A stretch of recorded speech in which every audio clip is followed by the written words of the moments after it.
Old age home की शुरुआत कैसे होती है, कब होती है और इसका मुआज्जिद कौन है, ये एक मुख्तलिफ मौजू है। हालांकि जो कायरीन है उनका मानना है कि इसकी जो इब्तिदा है वो यूरोप से हुई है, जिसकी बुनियादी वजह ये कहा जाता है कि जो न्यूक्लियर फैमिली सिस्टम का वजूद में आना और हमारा जो समाज है वो मादी में किस तरह गर्क हो गया है। इसी सिलसिले में इस वक्त हम जम्मू में मौजूद है। जम्मू में आज हमारी कोशिश ये रहेगी कि यहाँ पर जो ओल्ड एज होम्स है हम जानने की कोशिश करेंगे कि यहाँ पर जो बुज़ुर्ग शहरी है वो किस तरह अपनी ज़िंदगी बसर कर रहे हैं। मैं वैसे तो जम्मू की रहने वाली हूँ, लेकिन मेरी शादी उधर गुजरात में हुई थी। फिर वहाँ पर मैं 32 साल रही। तो फिर मेरे हस्बैंड की डेथ के बाद बच्चे नहीं थे मेरे, तो फिर इधर आ गई। इधर मैं पढ़ी लिखी हूँ, इधर ओरिएंटल गवर्नमेंट सर्विस करती थी। फिर मैंने सोचा जी मेरा अपना शहर है, वहाँ अकेले क्या करूँगी, इधर आ गई। मैंने कहा घर में रह के फिर अकेले अकेले क्या करना है, पूरा दिन टीवी देखो, किसी से बात नहीं जीतनी। तो रिश्तेदार भी कब तक आते हैं, हर कोई बिज़ी है आजकल। मैंने सोचा यहाँ पर ठीक रहे, एक तो आज़ादी भी है थोड़ी इधर। वैसे कहीं बाहर भी जाते हैं तो जाने देते हैं, ऐसी बात नहीं है इधर। कोई मतलब कि बंदिश जैसा नहीं है कुछ इतना। माँ जी आपका क्या नाम है? नाम क्या है आपका? निर्मल कुमारी मल्होत्रा। मल्होत्रा। हाँ। बताइए अपना जो एक्सपीरियंस, कब से यहाँ पर है आप? हाँ? कब से यहाँ पर है, कितना साल हो गए यहाँ पे? यहाँ हो 1.5 साल हो गया। 1.5 साल। हाँ, एक्सीडेंट हो गया ना आदमी का, तो ਉਹਨੂੰ पापा को लेके जा रहा था, उन्हें डेथ हो गई। माता पुलत तभी बताना पिया ना। बहुटी के पेके चंगे लगदी ना आपके पेकियां चंगे लगदे। फिर लुधियाने भी फिर की करना। मुन्ना दी जा दुकान बजाजी दी नवीं इक्को दुकान से रघुना वो लैके आए थे। बच्चे छोटे छोटे, हूँ तो बच्चों ने M.Com की, बेटी BA दिल्ली ब्याह थी, मुंडे ने M.Com की। पहले 40 साल पहले मेरे घर वाले ने मेरे को छोड़ दिया था, तो मेरे बच्चे मेरे पास थे, एक लड़की है एक लड़का है। तो मैं उनको 9वीं तक पढ़ाया है यहाँ पर। तो अब फिर उसके बाप की जायदाद थी, तो उसके बाप ने और शादी कर ली। तो मैंने कहा उसके बच्चे मतलब जायदाद के मालिक बनेंगे तो मेरे क्यों ना बनेंगे। मैंने उनको वापस भेज दिया। अब वो मेरे को मानते नहीं है, बिल्कुल नहीं मानते। लड़की है, कभी कभी फ़ोन करती है, ऐसे ही पूछते हैं आपको किसी चीज़ की ज़रूरत है या नहीं है। मैंने कहा नहीं, हमारी ज़रूरतें आश्रम में पूरी होती हैं, सब चीज़ हमें मिलती है, कपड़ा मिलता है, खाने को मिलता है, हर एक चीज़। हम फिर भी कहेंगे भूखों की तरह भी हमें कुछ नहीं मिलता, तो वो हमारी इंसानियत नहीं है। जब हमें सब कुछ मिलता है तो जब उन्होंने देना है तो क्यों पूछते हैं भी आपको कुछ चाहिए। बच्चों को फ़र्ज नहीं है कि हमारे माँ बाप को कोई पैसा चाहिए या कोई चीज़ चाहिए कि हम दें। बस इतना ही पूछते हैं वो, आपको कुछ चाहिए? हम बोलते हैं कि नहीं चाहिए। हम बोलते जो जरा सा फ़ोन करते हैं वो भी बंद कर देंगे जी हम कुछ मांगेंगे। और इतनी बड़ी दुकान है हमारी, फगवाड़ा गेट, भगत सिंह चौक, प्रेम बेकरी मेरे घर वाले का नाम है, उसकी डेथ हो गई है। अब मेरा बेटा ही मालिक है उस दुकान का। अब चाहती हो कि यहाँ से आप बाहर निकलें? नहीं, मैं वहाँ पर जाना नहीं चाहती। मैं यहाँ बहुत सुखी हूँ। देखो किसी की हिड़क नहीं है, झिड़क नहीं है, कुछ नहीं हमें कहते। हम अपनी मर्जी से उठते हैं, अपनी मर्जी से सोते हैं, खाना हमें। अब आप मुझे बताइए कि मेरी आंखों में तो आंसू आ रहे हैं। आपकी कहानी सुन के मेरी आंखों में आंसू आ रहे हैं। आप मुझे बोले कि आप घर क्यों नहीं जाना चाहते, ये मुझे बताइए। घर इसीलिए नहीं जाना चाहते, देखो आजकल के जो बच्चे हैं बहुत आकड़खोर हैं। वो कहेंगे, बहू कहेगी ये आप ये खाना बनाओ, ये बर्तन साफ करो, ये करो। और ये माँ की मानेगा बेटा तब भी बुरा है, ये औरत की मानेगा तो तब भी बुरा है। हम इसीलिए कहते हैं कि हमारा परिवार जो है वो खुश रहे।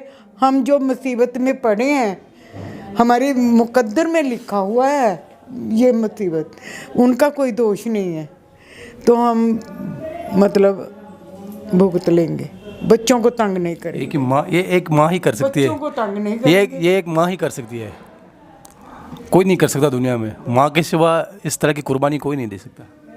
बस इसीलिए हम कहते हैं कि हमारे बच्चे खुश रहें। बस हमें तो जो भगवान ने दिया है फिर भी बहुत अच्छा दिया है। औरत के लिए ये छत है, ये भी बहुत ज़्यादा है कि औरत की इज्जत जो है ना बहुत बड़ी चीज़ है। पैसा नहीं है कुछ भी, इज्जत बहुत बड़ी। मेरी नूंह ते पुत्तर ਉਹਨਾਂ ਗੱਲ ਬਿਆਨੀ ਸੀ ਕੁੜੀ ਮੈਂ ਆਖਣ ਲੱਗਾ ਜ਼ਮੀਨ ਵੇਚ। ਮੈਂ ਕਿਹਾ ਜ਼ਮੀਨ ਵੇਚਣੀ, ਜ਼ਮੀਨ ਜਿਹੜੀ ਵੇਚਣੀ ਆਪਣੀ ਮਾਂ ਵੇਚਣੀ ਹੈ, ਉਹ ਨਹੀਂ ਮੈਂ ਵੇਚੀ ਸਕਦਾ। ਫਿਰ ਮੈਂ ਕਮਾਈ ਕਰੋ ਤਾਂ ਵਿਆਹੋ, ਜਿਵੇਂ ਮੈਂ ਵਿਆਹ ਕੀਤਾ ਇਵੇਂ ਤੁਸੀਂ ਵੀ ਕਰੋ। ਅੱਗੇ ਜਿਹੜੀ ਤੁਹਾਡੀ ਦੁਆ ਸੀ ਉਹ ਵੀ ਕਰੇ ਕੰਮ, ਉਹਨਾਂ ਨਹੀਂ ਕੀਤਾ। ਉਹਨਾਂ ਮਾਰਿਆ, ਮੈਂ ਕੱਢੀ ਉਡਿਆ ਤੁਰੀ ਹੈ। ਉਹਦਾ ਮੈਂ 25 ਸਾਲ ਦਾ ਮੈਂ ਨਹੀਂ ਵਾਪਸ ਗਿਆ। ਪੁੱਛੀ ਲੈ ਇਹਨਾਂ ਦੁੱਧ ਪੁੱਤਰ ਪੁੱਛੋ ਤੇ ਮੈਂ ਨਹੀਂ ਕਰ ਗਿਆ ਨਾ ਮੈਂ ਜਾਣਾ ਅੱਗੇ ਜਾਣਾ ਚਾਹਤਾ ਪਿੱਛੇ नहीं जाना। बच्चा साढ़ा कोई नहीं है, मतलब जिस में उस मरदा उठा मर्जी कोई बोलते नील नूल असें अंग्रेजी इलाज कराते हैं, उसने मेरे को सब कुछ आ। उसके बाद मतलब कि कि वो अं से चले आए, जे चले आए तो 2017 बच्चों की अस्पताल डेथ हो गई। मतलब ब्लड चाहे नहीं ठीक लगा होना, रह कर ला बस। तो यहाँ पर आप बताएं कि किस तरह की सुविधाएं आपको मिलती है, आप संतुष्ट हैं? इससे फसल रोटी पानी मिलती है, अपना दोपहर ताश खेलने मौजा मारने कोई तकलीफ नहीं है, सब कुछ देखभाल ठीक करता है।